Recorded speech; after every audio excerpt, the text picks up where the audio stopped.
Hi, in this video I'm going to talk about modifiers in Solidity. So our content is what is a modifier in Solidity, what is a merge wildcard, modifiers with parameters. So what is a modifier in Solidity? The modifiers can be used if an automatic condition check is required before performing a certain function. The function won't be performed if the specified condition is not met. So that's important, and we'll understand what I mean by that. So here, how we can create a modifier. We basically use modifier keyword, then the name of the modifier, then we have a modifier body. Okay, so here we also need to understand merge wildcard to make sense on modifiers.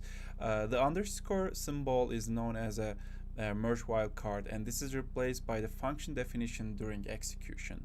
The use of this symbol is required for all modifiers. For example, here my modifier, my basically condition is message.sender equals the owner.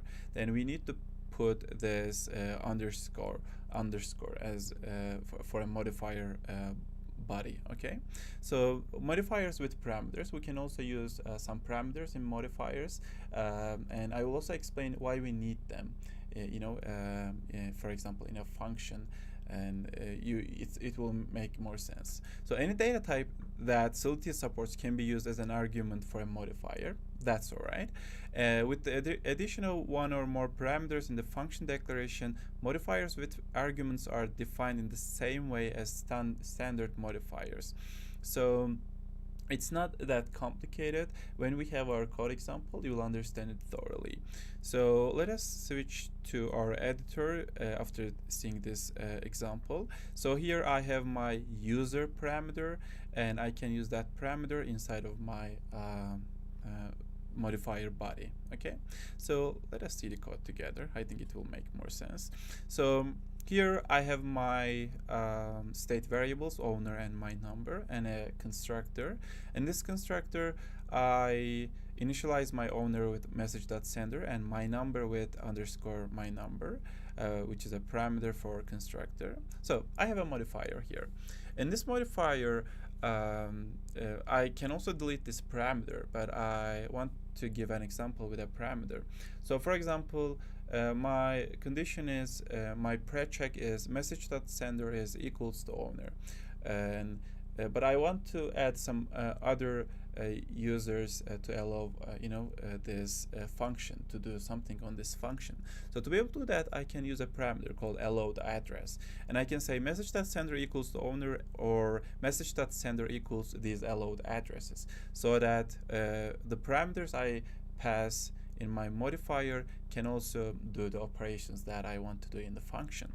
And if these are not true, if this condition is not true, then we'll get an error message. Only the owner or an allowed address can call this function. Okay, so here we have a basic function. It's a trivial function. You need to concentrate on the logic here, and it has a parameter called underscore new number, and it has a modifier. Okay, and for example, from when I want to use this function, when I want to call this function, I can use this address or message.sender, which is the sender of this account. Okay, so let's deploy this and see the result together. So you int my number, let's say 42. It can be anything. So here I have my change number function. All right, since it's a public function, I can see it here, and my number and owner. So let's see the owner. It's the sender of this account. It's all right, and my number, it's 42. So let us change the function, and if I want to change the function, I need to satisfy these conditions, or I will get this error. So let's say 23. So in this regard, when I do that, it didn't give any error message because the address that is calling this function is the sender of this account, which is the account with ends with EDDC4. All right, so that's why that's not going to give any error message here.